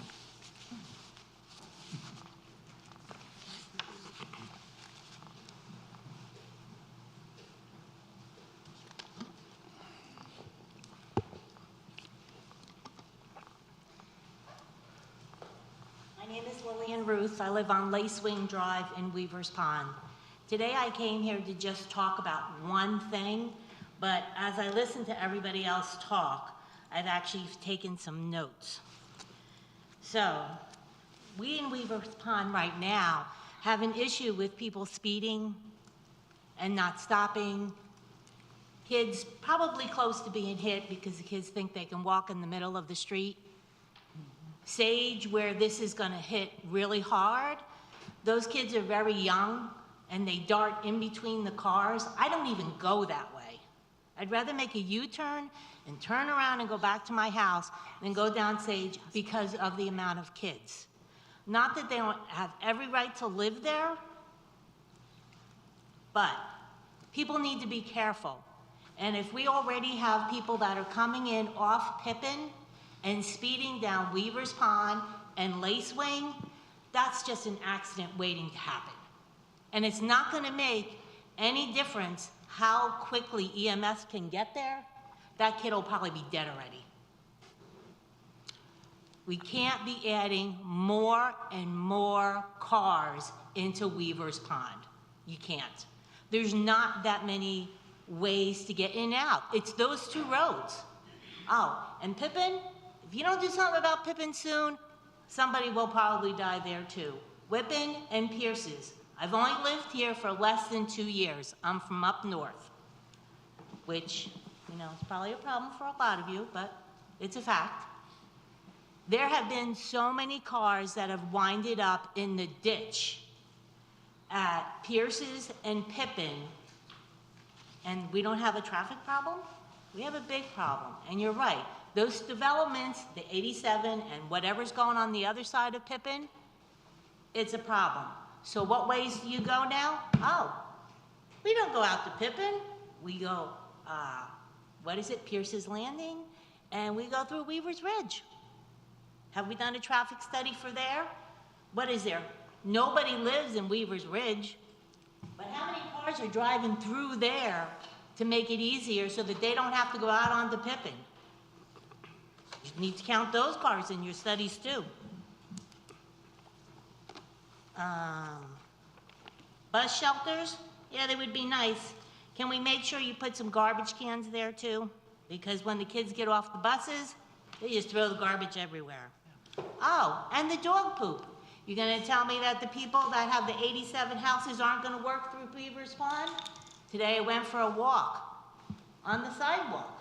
Poop, 5 feet. Poop, 5 feet. Poop. I live there.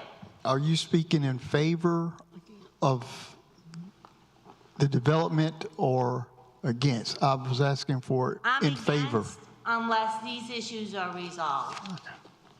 Thank you.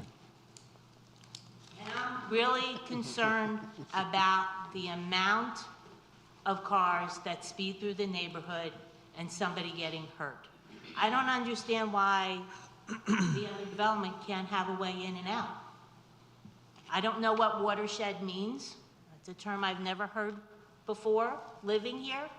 But why couldn't they just buy more property and make it a road so that those people would have their own entrance in and out? To me, I think that that's a no-brainer. It makes sense. Just make sure.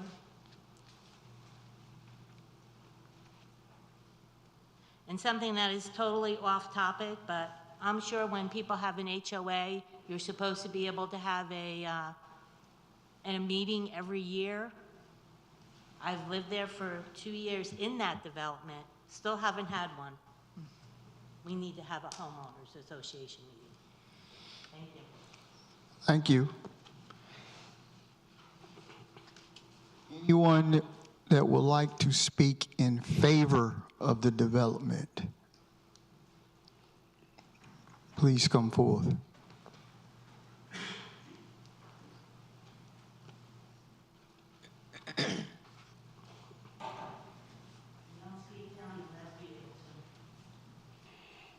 Anyone wishing to speak in opposition, please come forth.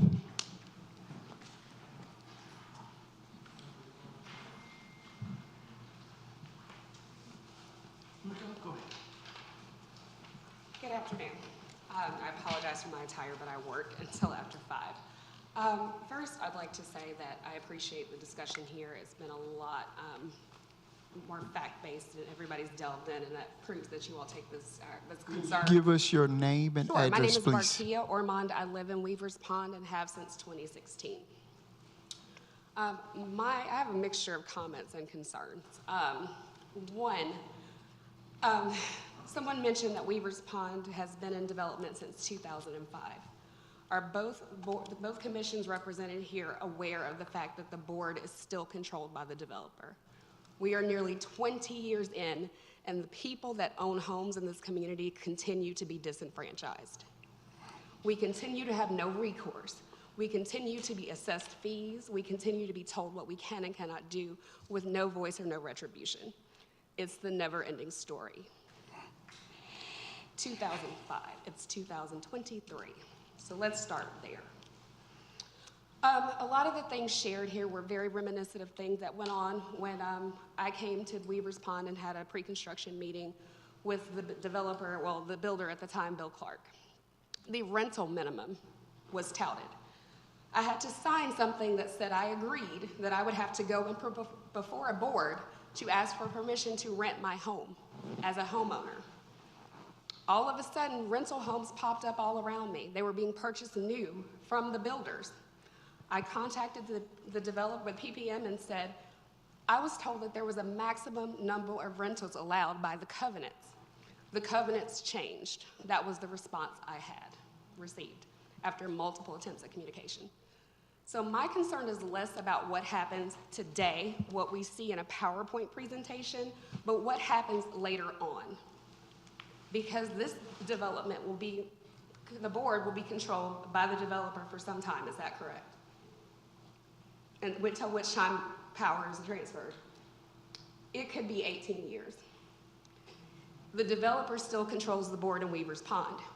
If the developer controls the board in both of these communities, what prevents them from simply changing the covenants as they see fit to consolidate the communities, to remove amenities, to change things as we've experienced in Weaver's Pond?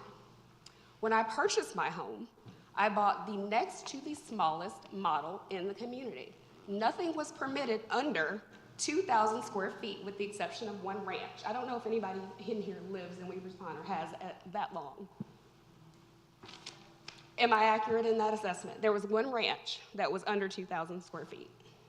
No, there were lots of ranches under 2,000. I don't mean literally one, I mean Excuse one me, model. we can't have questions going back and forth. You just There need was to one address. model under 2,000 square feet as allocated by the covenants. The covenants continued to change. So what happens after the approval tonight, if the approval is given?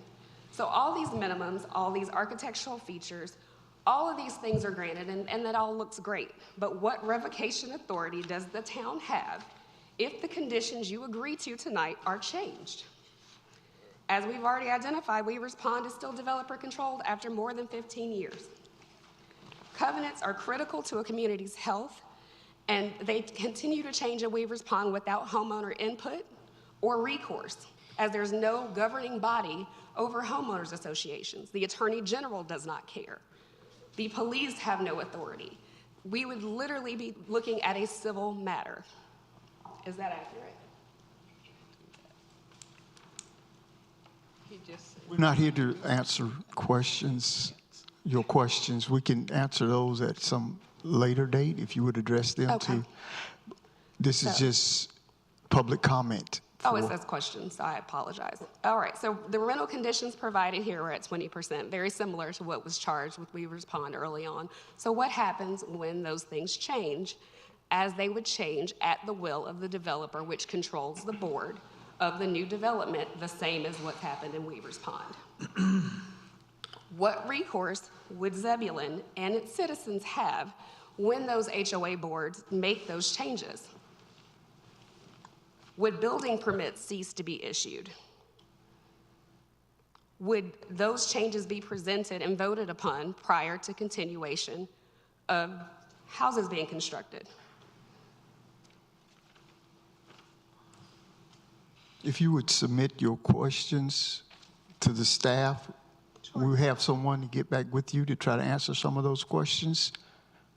So I'd urge the board to vote no until those questions could be answered, and some discussion could be held with the residents of Weaver's Pond in regard to their concern with the ongoing control of their homeowners association.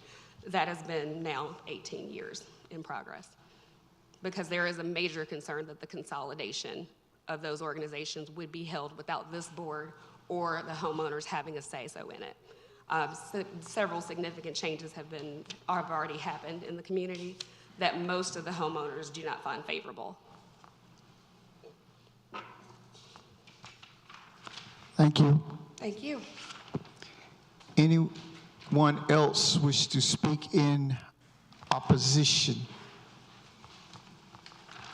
Name and address, please. My name is Ted Taylor. I live in Weaver's Pond.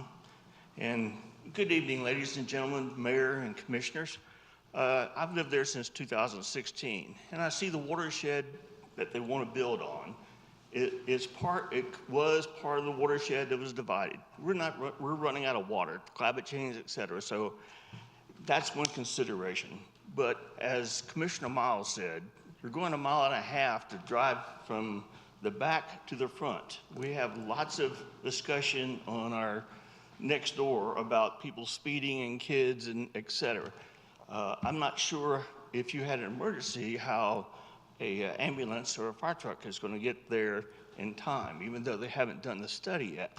And most of the complaints that she has, I have them also, as the covenants, well, we don't have covenants, we have amendments. The developer said that he's not going to let us have an HOA, which we don't have because it's a PPM, which is a property management company. Until the last house is sold, we will not have an HOA. He's not had any meetings. He's not had any people on the board, residents that could actually ask questions, and just the things that the developer has done. Maybe a different developer might do a better HOA if that's going to be an HOA. They haven't really. The commissioners asked the question: are we going to be part of the HOA for the 87 homes? And we really did. I don't get a good answer.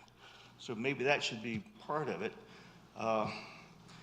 because a lot of people want to use our pool, and other people have told me that when they start building, they said, yes, they're part of our development, and they can use the pool. Like I said, we have no inputs on anything. They don't follow any of the North Carolina General Statutes 47 about how to run a community, and it's very lacking in that. Part of the troubles I have with the DOT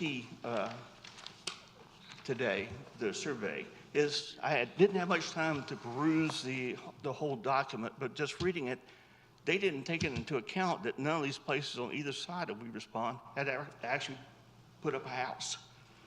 And as other people have said, did they take in the proposed development on Pippin Road or any of the ones that could possibly come through We Respond to get to 96? If you drive Old Bun Road, you'll see a lot of the developments out there. Many of those houses are empty. What do we expect them to do? Are they going to work in Wake Forest or whatever? So it's not just We Respond, it's the entire surrounding area around Zebulon. And because I love Zebulon, it's one of the best places to live. And I want you to consider all the aspects of approving this development. Thank you. Anyone else wish to speak in opposition?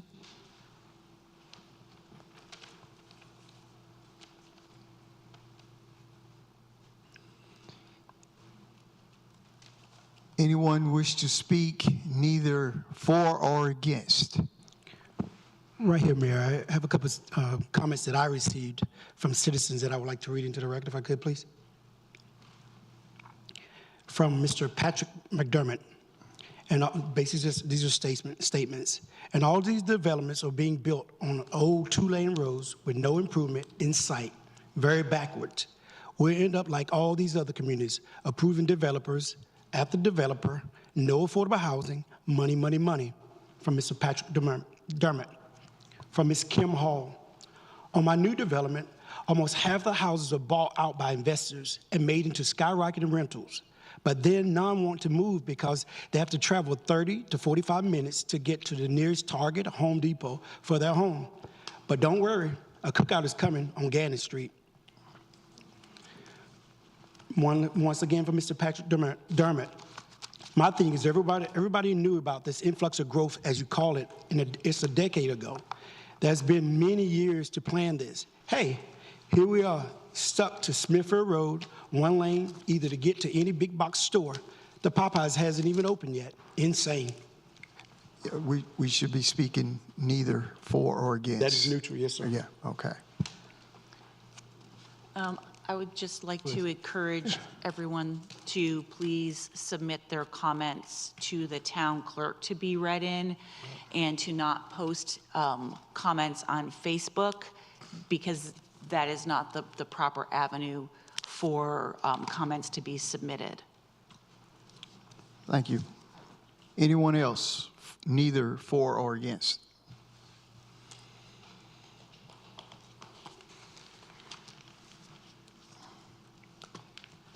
If there is no one else, I will close the public hearing and refer the matter to the planning board for their consideration.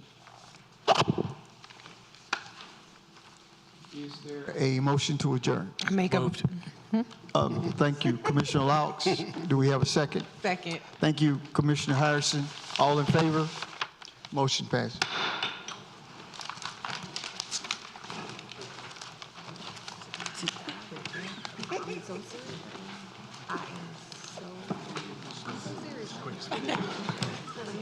Very true. I remember that. I always get in a zone. Sketchy. Yeah, you got it. What? Taylor, Yeah, that's mine. I do. You can feel it all. Good night. March 1st, I had major shoulder surgery, so I had to wait for my dad to come pick me up because Michelle's not at home. So I'm not allowed to drive for at least 6 weeks.